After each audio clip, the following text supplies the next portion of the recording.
Hi friends, అందరూ ఎలా ఉన్నారు? యూట్యూబ్లో డబ్బులు సంపాదించడం ఎలా, నేను ఎలా సంపాదిస్తున్నాను? ఒక సక్సెస్ఫుల్ యూట్యూబర్ గాను, ఒక సక్సెస్ఫుల్ ఇన్స్టాగ్రామర్ గాను, ఒక సక్సెస్ఫుల్ ఫేస్బుక్కర్ గాను, సోషల్ ఇన్ఫ్లుయెన్సర్స్లో విజయాలు సాధించి millions of views, millions of subscribers ఉన్న వాడిగా చెప్పే అర్హత నాకు ఉంది. ఎందుకంటే నేను సక్సెస్ అయ్యి చూపించాను కాబట్టి, నెలకు 30 లక్షలు తీసి చూపించాను కాబట్టి అర్హత నాకు ఉంది.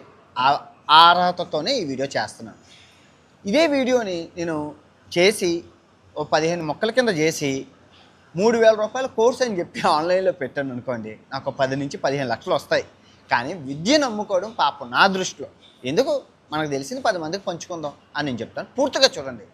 యూట్యూబ్ అనేది ఎంత పెద్ద ప్లాట్ఫామ్ అంటే ప్రపంచంలోనే టాప్ ప్లాట్ఫామ్స్లో, మీడియా ప్లాట్ఫామ్స్లో నెంబర్ 1లో ఉంది. అండ్ మీడియాలో నెంబర్ 1లో ఉంది.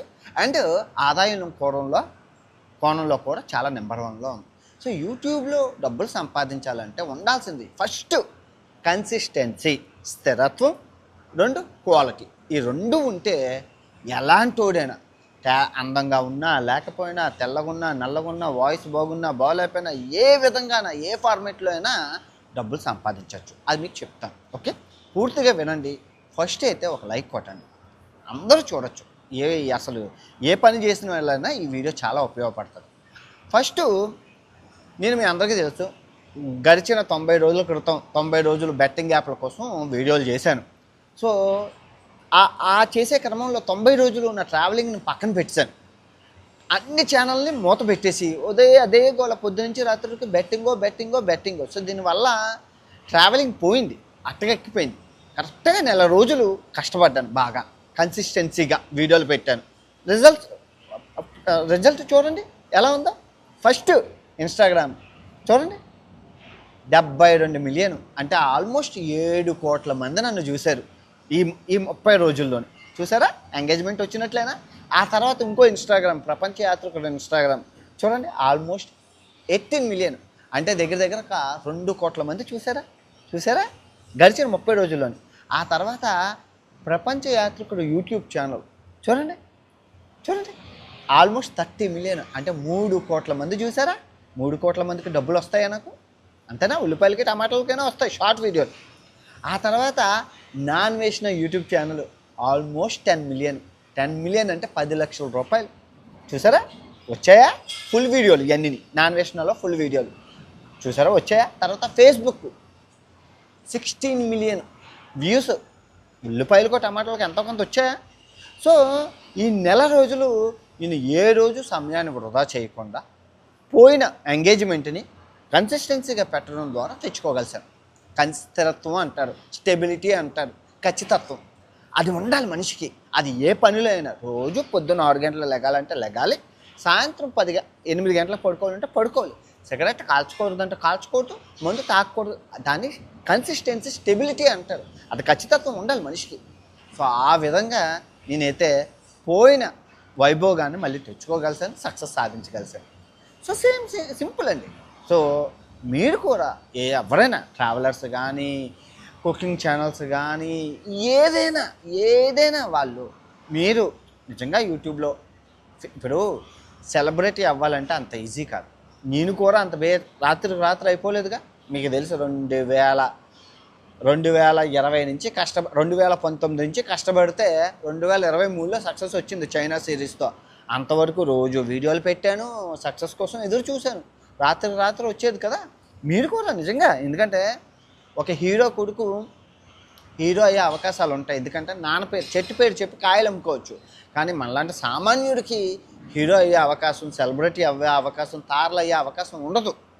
అదృష్టం ఉండాలమ్మా, నాకేం అదృష్టం ఉందో, ముందు కష్టంతోనే పైకి వచ్చినాను, అంతేనా? మా నాన్న ఏమైనా వెనకాతలా ఏమైనా ఉన్నదా? ఏమైనా ఎవ్వరూ లేదు. కానీ మంచి పేరు సంపాదించుకోగలిసాను సమాజంలో, మంచి ఎంటర్టైన్మెంట్ చేయగలిసాను పీపుల్ని, డబ్బులు సంపాదించుకోగలిసాను. టచ్ అయిన జోన్ లేదు. వ్యవసాయం టచ్ చేశాను, స్టాక్ మార్కెట్ని టచ్ చేశాను, ఆ తర్వాత ఆర్థిక వ్యవస్థల గురించి టచ్ చేశాను, జియో పాలిటిక్స్ని టచ్ చేశాను, ఆరోగ్య సమస్యలను టచ్ చేశాను, ఫుడ్ న్యూట్రిషన్ అసలు టచ్ చేయలేని ఒక ఇన్ఫ్లుయెన్సర్గా. అంటే నేను చేస్తున్న ట్రావెలింగ్ కాబట్టి అన్ని జోన్లు నాకు ఉంటాయి కాబట్టి టచ్ చేయగలిసాను ఆ ఎక్స్పీరియన్స్ తెచ్చుకొని. సో ఊరికనే చూడాలి కదా, మిలియన్స్ ఆఫ్ వ్యూస్ అంటే ఊరికినా ప్రజలు చూడరు కదా, చూస్తున్నారు అంటే ఇంకా అలవాటు పడాలి, మీ ఫేస్ని అలవాటు చేయాలి. ఇప్పుడు నేనే పెద్ద హీరో అండి, నా కొడుకు కరియాపాకులా ఉన్నాడు, కానీ అన్ని సమాజంలోకి రుద్దాలి అని హీరో చేయాలి. నా దగ్గర ఉన్న 2000 కోట్లతో అన్ని హీరో ఎలా చేయగలుగుతాను? హిట్టో ఫట్టో సినిమా నెలకు ఒక సంవత్సరానికి 2 సంవత్సరానికి ఒకటి తీస్తూ అని మీ మీద కుదురుతాను. సో వాడిని మీరు అలా చూస్తూ చూస్తూ చూస్తూ మీ బ్రెయిన్లో వాడి హీరో అని అలవాటైపోద్ది. వాడి సినిమాలు అప్పుడప్పుడైనా చూస్తారు, టీవీల్లో అయినా ఫ్రీగా, ఓటీటీ ప్లాట్ఫామ్లో అయినా ఫ్రీగా చూసి వాడిని హీరోగా మీరు యాప్ చేసుకున్నారు. ఇప్పుడు వాడు సడన్గా హిట్ మూవీ పట్టదనుకో, ఆడు పెద్ద హీరో అవుతాడు. సో అలాగే మీరు మీ వ్యూవర్స్కి కన్సిస్టెన్సీగా వీడియోస్ పెడుతూనే ఉండాలి. వ్యూస్ వస్తున్నా రాకపోయినా వస్తుంది వ్యూస్ వస్తున్నా రాకపోయినా కన్సిస్టెన్సీగా పెడుతూ పెడుతూ పెడుతూ ఉంటే నేను అదే చేశాను. వీడియోలు రోజు 3 సంవత్సరాలు పెట్టాను. పెట్టి సడన్గా చైనా సిరీస్ పడేసరికి హిట్ అయిపోయింది. అన్వేష్ మాకు తెలుసు, అప్పుడప్పుడు చూస్తుంటాం. అప్పుడప్పుడు చూసేవాళ్ళు కాస్త ఈ చైనా సిరీస్ నుంచి రెగ్యులర్గా చూడడం మొదలుపెట్టారు. అన్ని వీడియోలు ఊపందుకొని ఎప్పుడెప్పుడో 2019లో తీసిన వీడియోలు కూడా మిలియన్స్ ఆఫ్ వ్యూస్ వచ్చి నెలకు 30 లక్షల ఆదాయం వచ్చింది. అదే కనుక రావట్లేదని చెప్పి నేను వదిలేసి ఉండుంటే ఈ చైనా సిరీస్ అదృష్టాన్ని కోల్పోయేవన్నా. అంతేనా కదా? కన్సిస్టెన్సీ అనేది ప్రతి విషయంలో చాలా ఉపయోగపడుతుంది. ఇంకో ఎగ్జాంపుల్ చెప్తాను. 3 షాపులు ఉన్నాయి, రాము, లక్ష్మణు, భరత్ అని 3 షాపులు ఉన్నాయి. రామ్ షాప్కి బేరాలు అంతగా ఉండవు, లక్ష్మణ్ షాప్కి అంతంత మాత్రమే ఉంటాయి.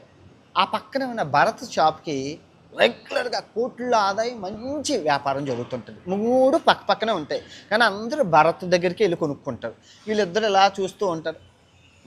మనకి మంచి రోజులు వస్తాయని రోజు దుకాణం ఓపెన్ చేస్తున్నారు, రోజు సామాన్లు తెస్తున్నారు, రోజు అమ్ముకుంటున్నారు. అయిపోయింది. ఒకనొక రోజు భరత్ వేరే బిజినెస్, ఏది కన్స్ట్రక్షన్ బిజినెస్ వస్తే ఈ వ్యాపారాన్ని వదిలేసి ఆ వ్యాపారంలోకి దూరుతారు, ఈ షాప్ క్లోజ్ చేసేస్తారు. అప్పుడు ఈ భరత కస్టమర్లు ఏం చేస్తారు? అరే రోజు చూస్తున్నారులే ఈ రామ్ లక్ష్మణ్ దగ్గర కొనుక్కొచ్చని అక్కడ ఉన్న కస్టమర్లు వీళ్ళిద్దరి దగ్గర షిఫ్ట్ అయిపోతారు. వీళ్ళిద్దరి దగ్గర షిఫ్ట్ అయిపోయి వీళ్ళ వ్యాపారాలు ఇప్పుడు బాగున్నాయి. నెల రోజుల తర్వాత భరత్ మళ్ళీ వస్తారు. వచ్చిన వెంటనే కస్టమర్లు అందరూ వచ్చేసి వెళ్ళిపోరు కదా, ఎందుకంటే వీళ్ళ దగ్గర కూడా బాగానే ఉన్నాయి, వీడియోలు బాగున్నాయి. అలాగే సేమ్ క్రియేటర్కి కూడా మనకు వ్యూస్ లేవు చెప్పలేము. ఎప్పుడు నీకు అదృష్టం తగులుతుందో నీకు తెలియదు. నీ పని నువ్వు చేయి, ఫలితం ఆశించక నీ పని నువ్వు చేయి. అదృష్టం ఎంత కష్టపడినా ఆవగింజంత అదృష్టం ఉండాలంటారు మన పెద్దలు. సేమ్ అలాగే నువ్వు రోజు వీడియోలు పెట్టు, ఏదో ఒక రోజు నీ సక్సెస్ వచ్చి నీ వీడియోలకి వస్తుంది. ఇంకా యూట్యూబ్ ప్లాట్ఫామ్ ఎందుకు నెంబర్ 1 అన్నానంటే, ఇన్స్టాగ్రామ్లో డబ్బులు లేవు భారతదేశంలో, ఫేస్బుక్లో ఉల్లిపాయలకి టమాటాలకి అయితే వస్తాయి, డబ్బులు రావు. కానీ ట్విట్టర్లో కూడా లేదు. ఒక యూట్యూబ్ ప్లాట్ఫామ్ మాత్రమే డబ్బులు వస్తాయి. ఎందుకు అంటున్నానంటే మన ఎక్కువ వ్యూవర్షిప్ భారతదేశంలో ఉంది. భారతదేశంలో ఎందుకు భారతీయులకి ఎంటర్టైన్మెంట్ కోసం ఎక్కువ పాకులాడతారు. పక్క వాళ్ళ జీవితం ఏం జరిగిందో ఏం పెట్టినా చూస్తారు, ఏం పెట్టినా చూసేవాళ్ళు ఉంటారు. సో ఆ వ్యూవర్షిప్ని ఎంగేజ్మెంట్ చేసుకోవడం కోసం మీరు ట్రై చేయాలి. మళ్ళీ ఇంకో ప్లాట్ఫామ్ చెప్తాను. ఇప్పుడు ఇంటర్నేషనల్ ఎన్ఆర్ఐలు 1 కోటి మంది దాకా ఉంటారు. ఏది మన దేశంలో కాకుండా విదేశాల్లో. వాళ్ళకి నెట్ఫ్లిక్స్ కొనుక్కోరు చాలామంది, అమెజాన్ ప్రైమ్ కొనుక్కోరు, వాళ్ళు ఏవి పేర్స్ ఎక్స్ప్రెషన్ తీసుకోరు. ఎందుకంటే వాళ్ళకి వచ్చేది 2 లక్షలు, 3 లక్షలు, 50,000, 30,000 ఫ్రీగా చూసే ప్లాట్ఫామ్ ఏదైతే ఉందో అది యూట్యూబ్. న్యూస్ అయినా చూస్తారు, ఎంటర్టైన్మెంట్ అయినా చూస్తారు, ట్రావెలింగ్ అయినా చూస్తారు, కుకింగ్ అయినా చూస్తారు, హోమ్ టూర్లు, బాత్రూమ్ టూర్లు, ఫ్రిడ్జ్ టూర్లు, అబ్బో ఒకటేటి ఏదో ఒకటి ఆ రోజు ఆఫీస్ నుంచి వచ్చి ఎంటర్టైన్మెంట్ అవ్వడం కోసం చూస్తారు. అర్థమైందా? ఇప్పుడు ప్లాట్ఫామ్ దొరికిందా? సో ఈ విధంగా మీరు యూట్యూబ్లో మీకు నచ్చితే మీకు ఇదేసి టాలెంట్ ఎవడబ్బా సొత్తు కాదు. మళ్ళీ చెప్తాను, టాలెంట్ ఎవడబ్బా సొత్తు కాదు, నీకు నచ్చితే నువ్వు చెయ్యి. నేను ట్రావెలింగ్ ఛానల్ పెట్టే ముందు 10 మంది, 20 మంది, 30 మందే చూశారు. 30 మంది, 10 మంది చూసే రేంజ్ నుంచి ఇప్పుడు 7 కోట్లు, 10 కోట్లు, 20 కోట్లు, 30 కోట్లు చూసే రేంజ్కి ఎలాగెళ్ళాను? స్టెప్ బై స్టెప్, ఇటుక మీద ఇటుక, ఇటుక మీదకి ఇటుక కడితేనే ఇల్లు అవుతుంది. అలాగా మనం రోజు వీడియో పెడుతూ ఉంటే ఎంగేజ్మెంట్ పెరుగుతుంది. ఎంగేజ్మెంట్ అంటే కన్సిస్టెన్సీ అంటే ఎంగేజ్మెంట్. ఇప్పుడు క్వాలిటీ విషయానికి వస్తే వన్స్ ఎంగేజ్మెంట్ వచ్చాక, ఇప్పుడు నాకు ఎంగేజ్మెంట్ పూర్తిగా ఉంది అలాగని చెప్పి టీ పెడితే టీయా, కాఫీ పెడితే కాఫీ కాదే. మంచి కంటెంట్ పెడుతున్నానా లేదా క్వాలిటీ కంటెంట్. ఇప్పుడు పోయిన ఎంగేజ్మెంట్ని ఎలా తీసుకొచ్చాను, 30 రోజుల నుంచి నేను పెట్టిన వీడియోలు మీరు చూడండి. ఒగాండా పెట్టాను, 1 మిలియన్ వ్యూస్ వెళ్ళాయి. ఎంత వచ్చింది దానికి, అక్షరాల దగ్గర దగ్గర ₹1,00,000 వచ్చింది. చూడండి ఆ వీడియోకి ఒక్కదానికి ₹1,00,000 వచ్చింది, 1 మిలియన్ దగ్గరలో ఉంది. ఆ తర్వాత ఉగాండా అమ్మని పెట్టాను, 1.3 మిలియన్ వ్యూస్ చూసారా. ఆ తర్వాత ఉగాండా నాన్నని పెట్టాను, అది కూడా 1.2 మిలియన్ వ్యూస్. ఆ తర్వాత ముండాడి ట్రైబ్ అని పెట్టాను. జస్ట్ ఈ నెల రోజుల్లో 4 వీడియోలు పెట్టాను అంతే. వచ్చాయా వీడియోలకు, వచ్చాయా ఎంగేజ్మెంట్. దాంతోపాటు మిగతా వీడియోలు కూడా పుష్ అయ్యాయి. ఇరాన్ వీడియో పుష్ అయింది, ఇరాన్ వీడియోలు అయింది, ఇరాన్ ఇష్యూ అయింది కదా, ఇరాన్ వీడియోలు అన్నీ పుష్ అయ్యాయి. దాంతోపాటు ఒకేసారి మంచి 10 లక్షల ఆదాయం వచ్చిందా. అదే కనుక రాదులే అని చెప్పేసి నిరుత్సాహపడిపోతే వస్తాయా రావా, ఎవరితో అనేది కాదు, మనం కష్టమని చేయాలి. నేను అదే చెప్తాను మీకు కూడా. ఇప్పుడు అంత ఆ బెట్టింగ్ యాప్ గొడవలు అంత రచ్చ జరిగి రంబోలా జరిగినోడికి ఎవ్వరు చూడకూడదు. కానీ చూసారా, అదే చేత్తో ప్రపంచ యాత్రకోవడం ఛానల్ పెట్టుకాను. నాకు తెలిసిన నాలెడ్జ్ని పంచుదామని చెప్పి ఒక అగ్రికల్చర్ గురించి చెప్పాను, రైతుల గురించి చూశారు. తర్వాత బియ్యం ఎక్స్పోర్ట్స్ వాటి గురించి చెప్పాను.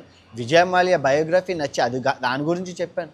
అలా మనకు తెలిసింది చెప్పడంలో తప్పుడు. ఇన్ఫ్లుయెన్సర్ అనేవాడు ఏంటి అంటే, నువ్వు ప్రభావితం చేసే వ్యక్తివి. నువ్వు ఇప్పుడు నేను ఏ ఎదముండా ప్రమోషన్ చేయట్లేదు, ఎవరిని నాశనం చేయట్లేదు. నీకు నచ్చింది నువ్వు చెప్తున్నావు, చూడకపో అనేది వాడిష్టం. ప్రేక్షకుడిని నువ్వు ఇది చూడొద్దు అని నువ్వు చెప్పలేవు. వాడికి ఏ మైండ్ ఆఫ్ వ్యూతో ఉన్నాడో నువ్వు చెప్తే అయిపోతుంది. ఇప్పుడు మనం ఒక పలానా హీరో సినిమా చూడొద్దన్నా అయిపోద్దా, సినిమా బాగుంటే చూస్తారు.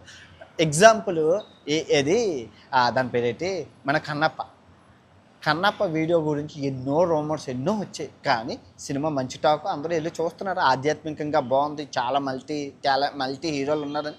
సో అలాగే ఎన్ని రూమర్స్ ఉన్నా, ఎంత నెగిటివిటీ ఉన్నా, నీ పని నువ్వు చెయ్యి. బెస్ట్ ఎగ్జాంపుల్ నేను చెప్తాను. నాకు డబ్బులు కావాల్సి వచ్చినప్పుడు ఏది ఆల్ ఇండియా ట్రిప్ మీ అందరికీ గుర్తుండే ఉంటుంది. 5 సంవత్సరాల క్రితం ఇండియా అంతా కారులో తిరిగా, 3 ఫ్రెండ్స్. నాకు 30,000 సబ్స్క్రైబర్స్ ఉన్నవారు. రోజు వీడియో పెడితే నాకు 30,000 నుంచి 40,000 వ్యూస్ వచ్చాయి. రోజుకు ₹1,000 వచ్చేది ఆదాయం. ₹1,000 నాకు ఖర్చులు ₹1,000 అయ్యాయి. ఎలా కాదని ఏం చేశానంటే, రోజుకు 3 వీడియోలు పెట్టడం. అది సండే సాటర్డే అయితే రోజుకి 5 వీడియోలు పెట్టాను. అప్పుడు ఏమైంది, ₹1,000 కాస్త 3,000 అయింది ఆదాయం. ఎందుకంటే నిన్ను ఇష్టపడే వ్యూవర్స్ ఎప్పుడూ ఇష్టపడతారబ్బా, వాళ్ళని నువ్వు దూరం చేసుకోకూడదు. నిన్ను నమ్మి సబ్స్క్రైబర్ చేసిన వ్యూవర్స్ని నువ్వు మోసం చేసినంతకాలం నువ్వు హీరోవి. నేను ఇప్పటికి వచ్చిన సబ్స్క్రైబర్స్కి నేను ఏ అన్యాయం చేయలేదు, వాళ్ళకి తెలిసి నేను ఏం చేశాను. మరి అలాంటప్పుడు నన్ను అలా ఎలా వదులుకుంటారు, నేనేం పెట్టిన ఎందుకు చూస్తారంటే. అదే మన మోసం అయితే చేయలేదు కదా. సబ్స్క్రైబర్కి ఇది నొక్కండి, అది నొక్కండి, ఈ లింక్ నొక్కండి, ఈ బెట్టింగ్ యాప్లు, ఈ ఐటెం కొనని మోసం అయితే చేయలేదు కదా. సో ఆ విధంగా సబ్స్క్రైబర్ల నమ్మకాన్ని అయితే మనం పొందగలగాలి. అది కన్సిస్టెన్సీ ద్వారా, సబ్స్క్రైబర్ల ద్వారా. నేనైతే గడిచిన 30 రోజుల నుంచి రన్నింగ్ ఫార్ములాలోనే ఉన్నాను. సో మీరు కూడా కన్సిస్టెన్సీగా పెట్టండి, మంచి కంటెంట్ ఇవ్వడానికి ట్రై చేయండి. షూర్ సక్సెస్ అవుతారు. మీకు అర్థమైంది కదా. ఈ వీడియో ఎంతతో సమాప్తం. మరీ తిరిగి మరో మంచి వీడియోతో కలుసుకుందాం. జై హింద్.